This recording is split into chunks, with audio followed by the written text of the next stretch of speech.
Hi, I'm Nancy Harkness, and this is Writer Unedited number 78. This is where I just sit at my writing desk and talk about whatever is going on in my writing life and also my personal life, especially in this case. If you miss a previous live, you can always find them on my YouTube channel, and I will put a link in the comments. Okay, so I'm going to get started on my cruise. So I took a cruise on the Windsurf, which is they call it a sailing yacht. It's a small cruise ship. It does have sails, but mostly we use the motor. And it holds 342 passengers. Maybe it's very small, which I like. I'm a small ship person. So PJ's here. Hi, PJ. Welcome home. Thank you. Thank you, PJ. It's good to be home. Although I did have a wonderful, wonderful time. So it was a cruise. We began in Venice, and then we cruised down the coast of Croatia and Montenegro, and then we came around the boot of Italy and stopped off at Sicily, and then Sorrento, which unfortunately I was sick by the time we got to Sorrento. Didn't feel well enough to get off the ship, and I was really bummed out because it was the expedition for Pompeii, and I have always wanted to see Pompeii, but I will go back because that's worth going back for, right? So I am going to show you all the stuff I bought on my travels because I think that's kind of fun, and I can tell you about where I bought it. So first is I like to buy things that I can turn into Christmas ornaments and hang on my tree from my travels. So every time I decorate my Christmas tree, I get reminded of all the fun places that I've been. And often you can't find actual Christmas ornaments, so I buy refrigerator magnets, and then I just glue a little piece of ribbon on them, and that way they can be hung on my tree. So I will start with those. Oh, PJ says, Pompeii is definitely worth going back. Yeah, that's been on my bucket list for forever. I really, really want to go back there. And, you know, it's in Italy, so it's not exactly a hardship to go to Italy, right? So my first Christmas ornament / refrigerator magnet is from Venice. And not surprisingly, it's a carnival mask. Isn't that pretty? So we actually went to two mask making shops, in fact, and just saw the incredibly beautiful masks that they make. I mean, this is just a little tiny clay thing that they made at one of the shops, you know, and sell as a souvenir, which I just love. I thought it was so pretty. So that's one. And my next one is moving on to Croatia. So this is from Krka National Park, which is near Split. And it is just gorgeous these are the famous Skrabinski Book waterfalls. And while they don't really rival Niagara for height or volume, they are exquisitely beautiful. And the whole park is just stunning because they have these wooden walkways, sort of like boardwalks, over all the water. There's just water everywhere, and there are littler falls and taller falls. And the reason I picked this particular magnet is because there are trout in the, you know, it's freshwater, so there are trout swimming in the water everywhere that you look down, and I just love seeing the trout. So it's a silly magnet. It was actually made in Croatia. That's the other thing. I really try and buy souvenirs that are made in the country, or at least the region where I'm buying them, rather than something made in China, which unfortunately often you see.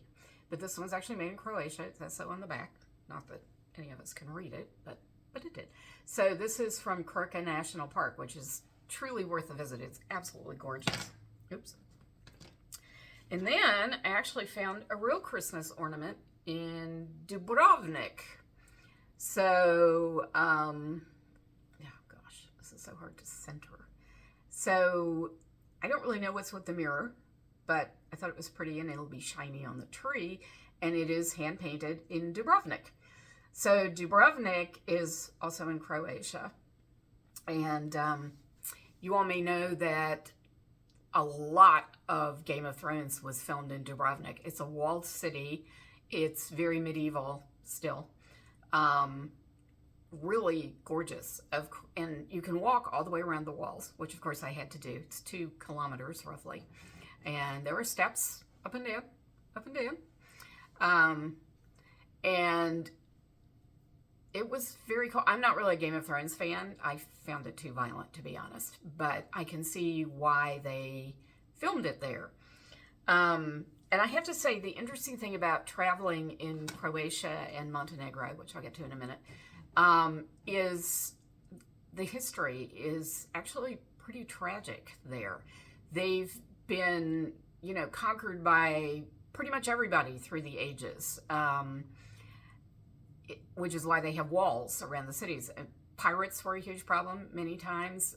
Sometimes they would actually invite in the conquering nations, like Venice.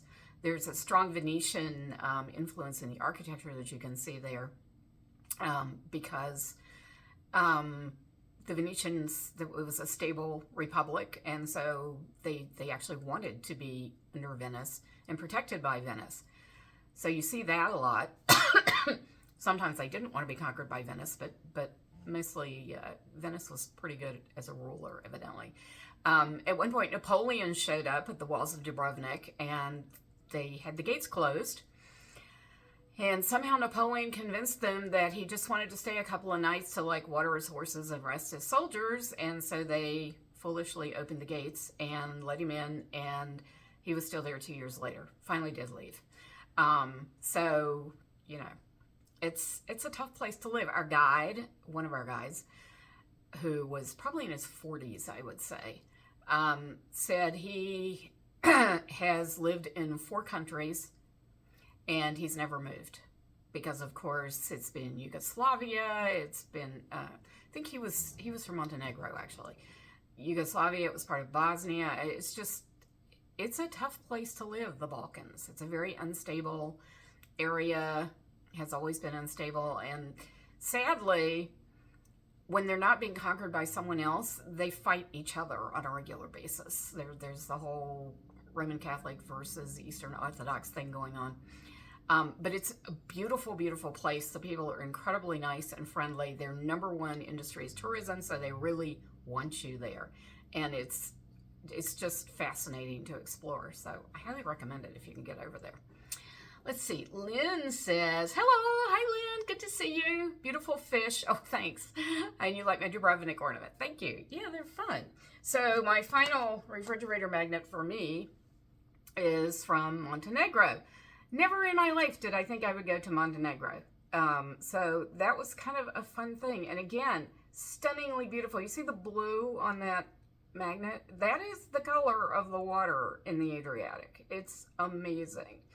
And there are a lot of yachts, and it's a beautiful, beautiful, the topography is beautiful. There are mountains that come almost right down to the water, incredibly blue water.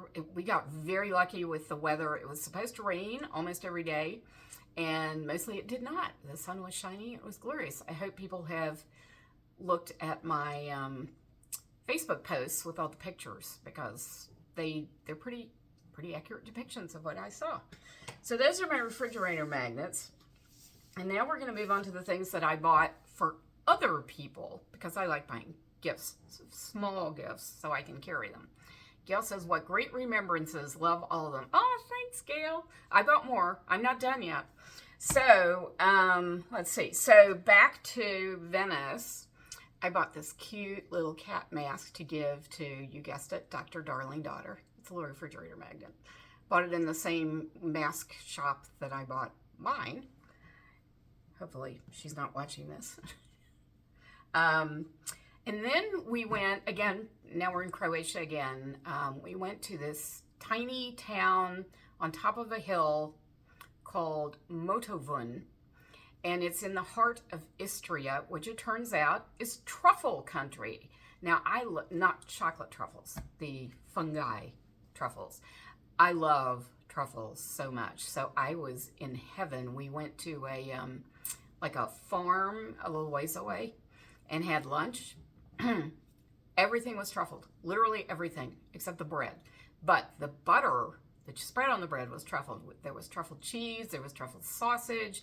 The pasta we had a truffle sauce on it. Okay, so the dessert was not truffled. The dessert was an apricot tart, which was yummy. So, of course, I had to buy truffles to give away, since, as you know, I don't cook. So here are actual truffles from Istria in Croatia. See? Tartufi black truffles. Can you see that? Black truffles. And they're in some kind of oil. And yes, I brought these home in my luggage, my checked luggage, and they survived. So, but I thought that was so cool. I mean, how often do you see the actual truffles? You usually see, truffle oil or that kind of thing. So that's a gift.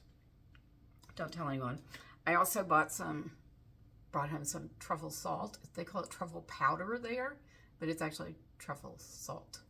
And that I do use to cook, but I'm actually giving this one away because I'm a generous person.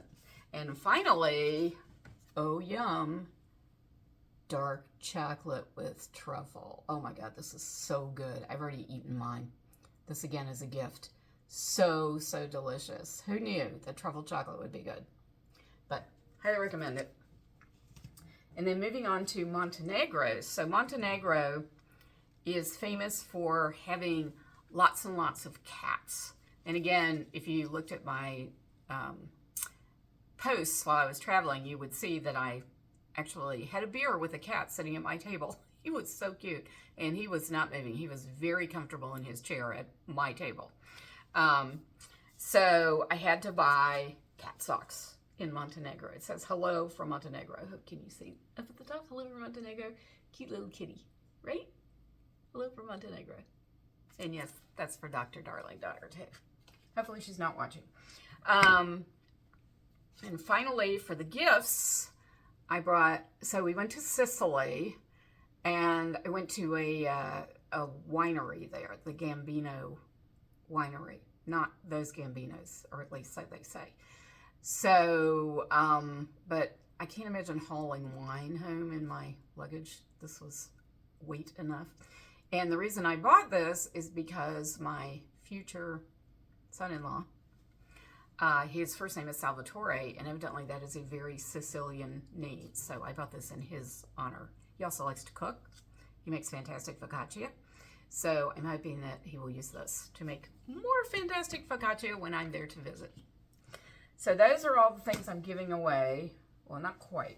There's one more, but I'll get to that in a minute. But I bought myself presents too, of course.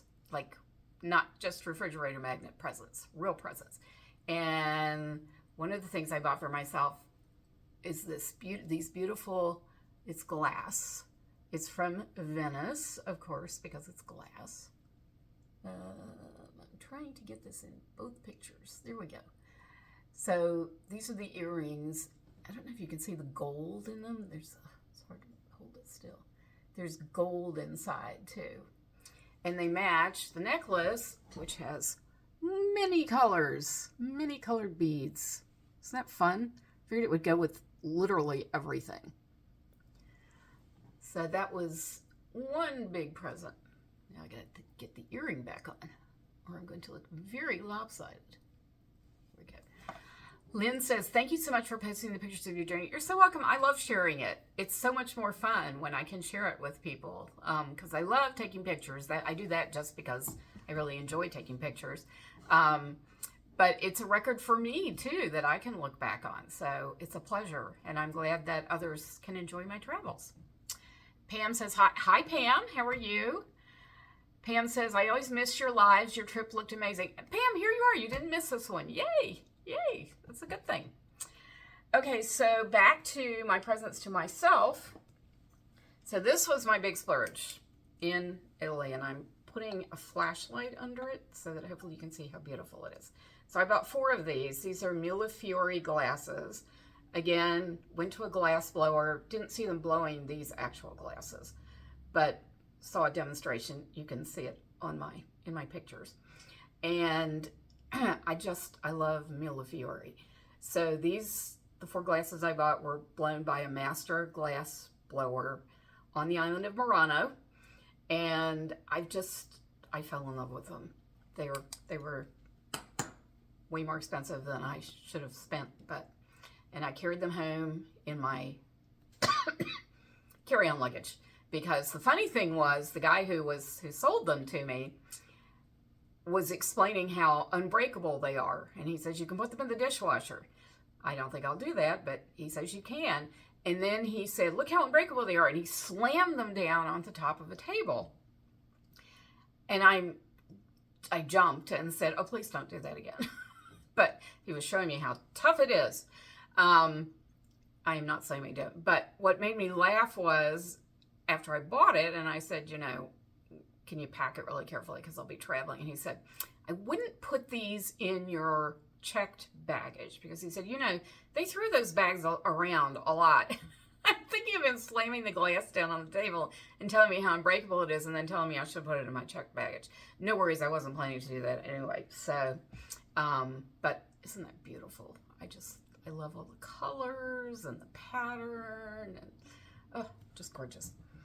And then in Dubrovnik, I was walking past a jewelry store, which is always dangerous for me, and I saw this ring. And it looks like all the rooftops of all the Croatian towns that we had visited. And I loved the brilliant blue colors. I don't know if can you see it? It's hard to get things in focus when they're little. I loved all the brilliant colors and the enamel. And so I walked I walked by the jewelry store the first time, and then wandered around a little longer, and then said, I really want that ring. So I went back and bought it. So those were all my purchases for me. And you notice they're all very portable because I don't like carrying heavy things in my luggage. There were people buying, like bottles of olive oil and bottles of wine. And I'm like, you're carrying that home? Good for you. Let's see. Pam says, wait, I'm missing comments here. I've got to catch up.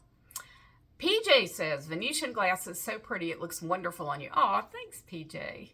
It just, it's fun to buy things that you can wear, because every time I put them on, I think, oh, I bought this in Venice, on the island of Murano. It was when we took that wonderful boat trip around all the islands near Venice, and it just brings back happy memories. Pam says, earrings and necklace are beautiful. Where did you get it? I got them on the island of, I got these in Venice at the glassblower shop, actually in Venice. And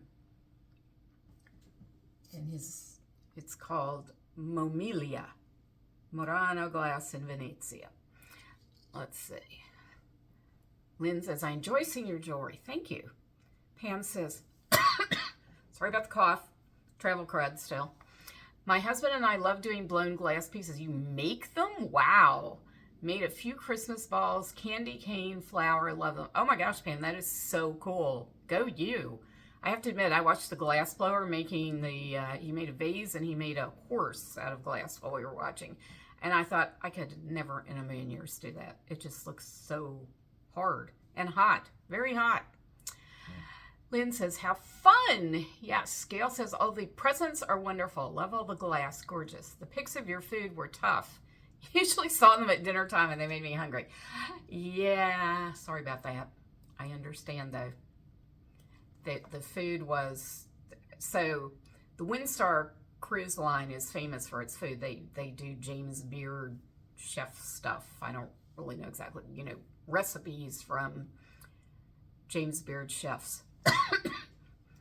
And the food is really, really good. But the food, off the ship was wonderful too. I love eating local. So, the Istrian truffles and the vineyard we went to in Sicily with the charcuterie. And we had lunch in Dubrovnik at a local seafood place. It was fantastic. really, I think it's fun to eat off the ship. As good as the food is on the ship, it's fun to, to have lunch off the ship. Generally, that's what we would do, is have lunch wherever we were visiting.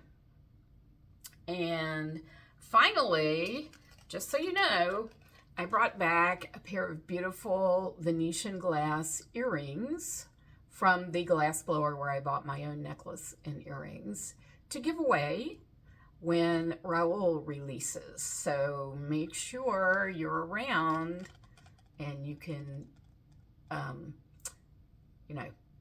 sign up to possibly win these beautiful glass hearts. We actually saw him making heart-shaped beads, just like these. It was very cool. Again, it looks very hot and very difficult. You have to work really quickly because the glass cools off and hardens, and you can put it back in the fire, but it's sort of never quite the same. So I think I have shared all my goodies with you. Pam says, "Oh, how awesome. They're beautiful. Thank you. Thank you." Yes. I thought these were really a beautiful color, and you can see the gold really well on these. So they will be amongst the giveaways. So what else is going on? So in book news, yes, I had to come back and unfortunately return to real life. Oh wait, Pam has gone it very, very fast. Working on the glass, right? That's why I'm so impressed that you do it yourself, because you have to know exactly what you want to do, right? Because you have to do it so quickly. That's got to be hard. Being a writer, I'm not good at the quick thing. I used to be able to edit over and over and over again for as long as I want to. So blowing glass is sort of not in my wheelhouse, I think. But I love it so much. I think art glass is just stunning. It's one of my favorite things. Okay, so book news. Back to real life. Except that Raoul's cover is almost final. I know I keep saying that, don't I? But, I've been partly I was away, so I couldn't deal with the final tweaks. But the final tweak is being made even as we speak, and I will be sending out a newsletter with the cover reveal, so make sure you're signed up for my newsletter, because newsletter subscribers get to see all that stuff first, right?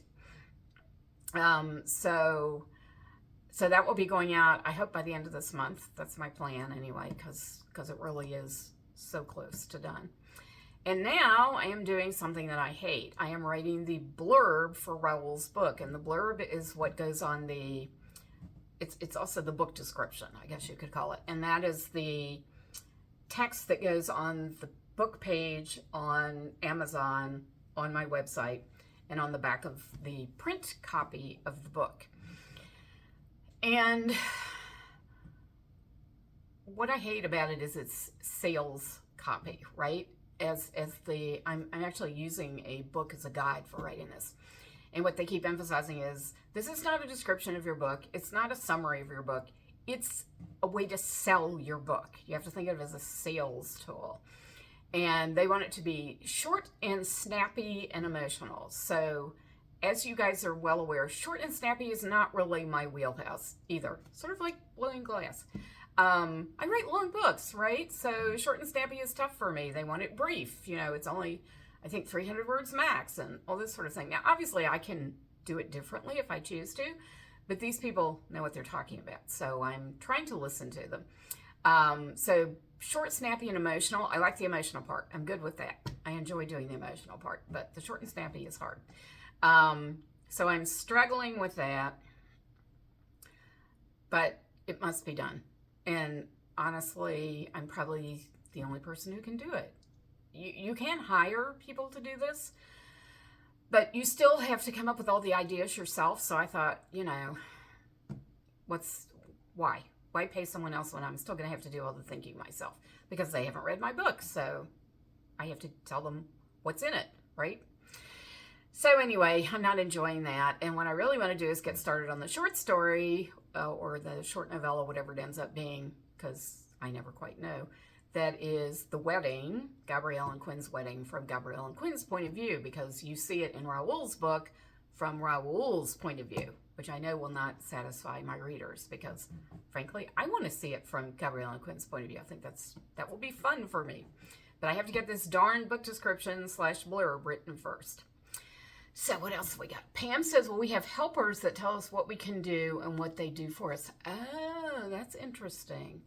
So you have expert assistants. I like that. Then maybe I'd be able to do it.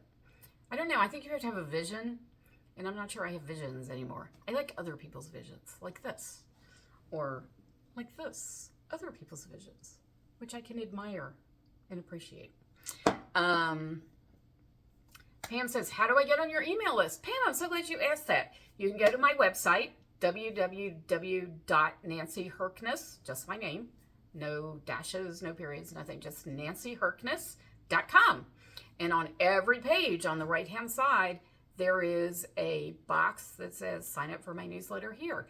I will also put a link in the comments here for you. So give me a little time to get this trimmed, etc., and finished up. And the note will be in the comments. I would put it in now, but I can't type and talk at the same time. But I'm glad you want to join my email list. You also get free novellas when you join my email list. You will get How to Plan a Royal Wedding free, which is part of the Royal Kaleva series. You will get The Irishman's Christmas Gamble free, which is part of the Wager of Hearts series. And you will get A Down Home Country Christmas free, which is part of the Whisper Horse series. And I think you might get another, maybe novel free. Now I can't remember. I'm sorry. My brain is fried. I'm still on vacation mentally, halfway on vacation mentally. But lots of freebies. So definitely sign up. And only my newsletter subscribers will get the short wedding story that I just discussed writing for free also. So you want to make sure you're on my email newsletter, my newsletter list. Pam says, oh, awesome. Thanks. You're welcome. You're so welcome. Thank you for wanting to join. And I think that is all I have to say. If nobody has any other questions, I think I showed you everything. And I will be back here next Wednesday at 2 p.m. Eastern Time, as usual. I have no idea what I'll be talking about because I never know what I'll be talking about. As you know, it just comes off the top of my head right before it happens. And that's kind of the fun and the joy of it. Spontaneity, right? So thank you all so much for joining me. I have lots of viewers. It's wonderful to have everybody here. And I hope you enjoyed my little show and tell. And I will see you again next week. Bye-bye.